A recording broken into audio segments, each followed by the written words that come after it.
Microsoft Excel Bangla টিউটোরিয়ালে আপনাদের স্বাগতম জানাচ্ছি। আমি সামিউদ্দিন শাকিল। এই পর্বে আমরা দেখব কিভাবে আপনি কুইক অ্যানালাইসিস টুল ব্যবহার করে খুব দ্রুত, অতি সহজে বিভিন্ন যোগ বিয়োগ, গুণ ভাগ এবং চার্ট আরো বিভিন্ন কিছু তৈরি করে নিতে পারেন খুব সহজে। আর আরেকটি কথা হচ্ছে, যারা আমার চ্যানেলটি সাবস্ক্রাইব করেননি তারা সাবস্ক্রাইব করে নিন নতুন নতুন ভিডিও পেতে। তো চলুন শুরু করা যাক। তো কুইক অ্যানালাইসিস টুল বলতে আপনি সহজে করে নিতে পারবেন যে কোনো কাজ, কিন্তু এর জন্য আপনাকে অবশ্যই মাইক্রোসফট এক্সেল 2013 ব্যবহার করতে হবে, অন্যথায় আপনি এই সুবিধাটি পাবেন না। তো প্রথমে আমাকে যেটা করতে হবে, আমি প্রথমে এই পুরো এখানে আপনারা দেখতে পাচ্ছেন একটা উইন্ডো।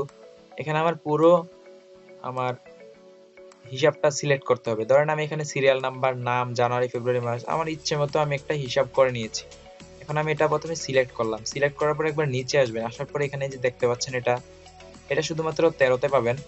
এখানে দেখতে পাচ্ছেন এটা কুইক অ্যানালাইসিস টুল, অথবা Ctrl+Q চাপলেও আসবে। Use the quick analysis tool two quickly and easily analyse your data with some of excels most useful tools such as chart, colour coding and formulas. অর্থাৎ কিছু সূত্র, কিছু চার্ট এবং সবচেয়ে ব্যবহৃত যেই টুলসগুলো আছে সেগুলা এখানে দেওয়া আছে। জাস্ট আমি এটাতে ক্লিক করি। ক্লিক করার পর আপনি প্রথমে দেখতে পাবেন ফরম্যাটিং। ফরম্যাটিং মানে হচ্ছে ডাটা বার। এখানে আমি ডাটা বার বিভিন্ন চেঞ্জ করতে পারবো।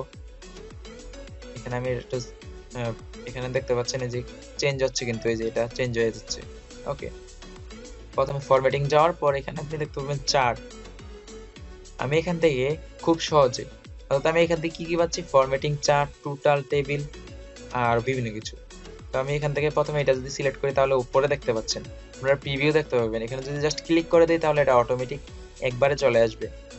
এখানে এরকম চার্ট দেখতে পাবেন। এখানে এই যে লাইন, এটা সিলেক্ট করে দিলে লাইন, এটা যদি আমি সিলেক্ট করি, এখানে যে দেখতে পাচ্ছেন আমি বলছিলাম যদি আমি ক্লিক করে দিই তাহলে পার্মানেন্টলি চলে আসবে। এখানে আমি এটা ড্র্যাগ টুলের সাহায্যে আমি এটা নাড়াচাড়া করতে পারবো, আমি এটা ছোট করতে পারবো।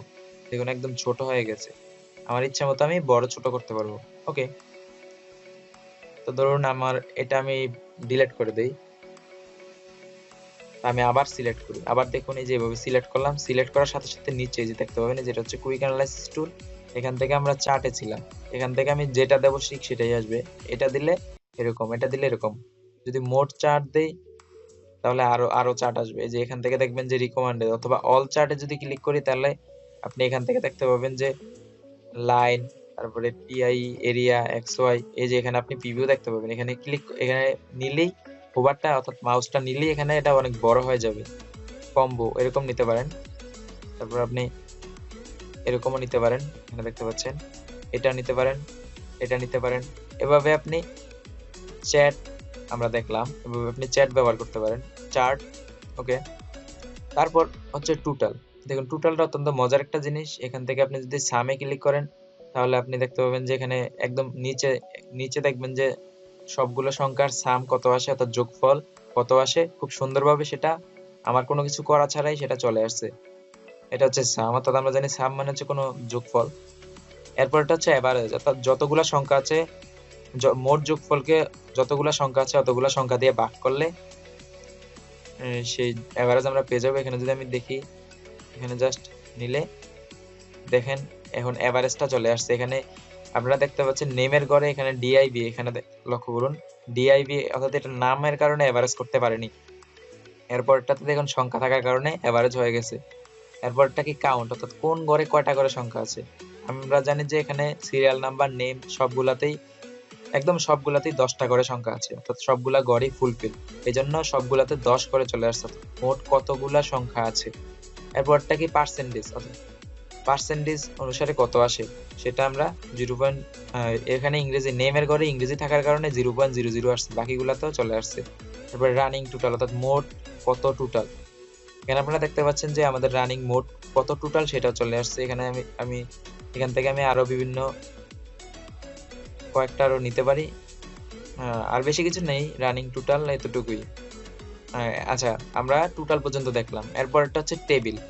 আমরা এখান থেকে খুব সহজেই যে কোনো টেবিল অথবা পিভট টেবিল তৈরি করতে পারি। এখানে যদি আমি টেবিলে ক্লিক করি, উপরে দেখতে পাচ্ছেন, আমরা জানি যে আমি দেখিয়েছিলাম, এখানে ক্লিক করি। ক্লিক করার পর দেখতে পাচ্ছেন এখানে টেবিল তৈরি হয়ে গেছে। টেবিল তৈরি হলে আমরা কি করতে পারি, আমরা খুব সহজভাবে এখান থেকে আমরা শর্ট করতে পারি এবং ফিল্টার করতে পারি। তো আমি যদি শর্ট করি, এখানে দেখতে পাচ্ছেন যে স্মলেস্ট টু লার্জেস্ট, আমি এখানে আমি লার্জেস্ট টু স্মলেস্ট দিই। দেখুন এখানে 10 নাম্বার থেকে শুরু হয়ে 1 নাম্বার। এখানে আমরা টেবিল খুব সহজভাবে তৈরি করে ফেলতে পারতেছি। তারপর যদি এখানে ক্লিক করে আমি শুধু 10 নাম্বার ঘরেরটা অল সিলেক্টে ক্লিক করে 1 নাম্বার ঘরেরটা দেখতে পাচ্ছি, জাস্ট ওকে প্রেস করি, এখানে 1 চলে আসছে। এটা হচ্ছে টেবিলের সুবিধা। আমি Ctrl+Z দিয়ে আমি পিছনে চলে যাই,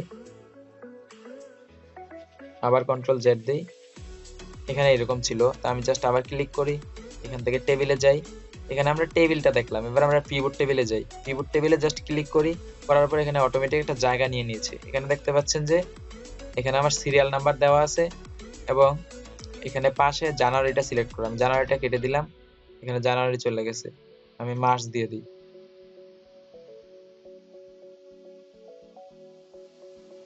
আচ্ছা আমরা আবার করি, Ctrl+Z দিই, অথবা এটা কেটে দিই, আবার নতুন করে করি।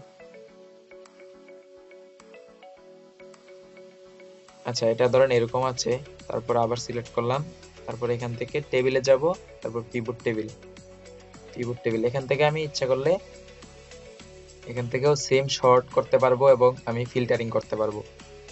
তারপর এখান থেকে আমি আরেকটা যদি বেলু নিতে চাই, তাহলে আরেকটা আমি এভাবে নিতে পারবো।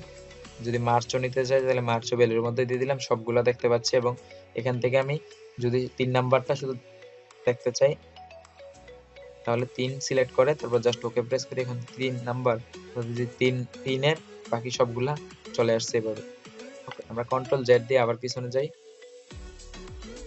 এটা এরকম আছে। এখন আমি আবার সিলেক্ট করি, অর্থাৎ এটা যখন সিলেক্ট করব তখনই কুইক অ্যানালাইসিস টুল স্টার্ট হবে। এখানে ক্লিক করি, আমরা টেবিলে যাই, এখানে টেবিল পিভট টেবিল কয়েক ধরনের আছে সেটা দেখতে পাবেন, একটার এক এক স্টাইল। এরপরটা হচ্ছে স্পার্কলাইন হচ্ছে আপনার এখানে আমি যদি এটাতে ক্লিক করি, তাহলে দেখতে পাবেন এই যে কোন সংখ্যাটা কত, সেই সংখ্যা অনুসারে এটা উপরে নিচে এরকম স্পার্কলাইনের মতো হচ্ছে। আমি আবার সিলেক্ট করি পুরোটা, আমি Ctrl+Z, এরকম আছে। আমি ক্লিক করি, তারপর স্পার্কলাইনে যাই, এখান থেকে আমি যদি উইন্ডোজ এটা দেই, তাহলে এটা আসছে। এখান থেকে আমি উপর থেকে কালার চেঞ্জ করতে পারবো, তারপরে এখান থেকেও কালার চেঞ্জ করতে পারি। দেখুন এই যে কালার চেঞ্জ হয়ে যাচ্ছে। এইভাবে আমরা কুইক অ্যানালাইসিস টুল ব্যবহার করতে পারি। আসলে কুইক অ্যানালাইসিস টুল ব্যবহার করলে খুব দ্রুত সময়ে আমরা যে কোনো কাজ করতে পারি। আর আপনারা উইন্ডোজ মাইক্রোসফট অফিস 2007 এটা পাবেন না, আপনারা 2013 ব্যবহার করতে হবে, তাহলে এই সুবিধাটি পাবেন। তো আশা করি বুঝতে পেরেছেন আপনি কিভাবে কুইক অ্যানালাইসিস টুলের ব্যবহার করবেন। আর যদি কোনো সমস্যা হয় তাহলে আমাকে কমেন্ট বক্সে জানাবেন। আর ভালো লাগলে সাবস্ক্রাইব করবেন, লাইক কমেন্ট শেয়ার করবেন।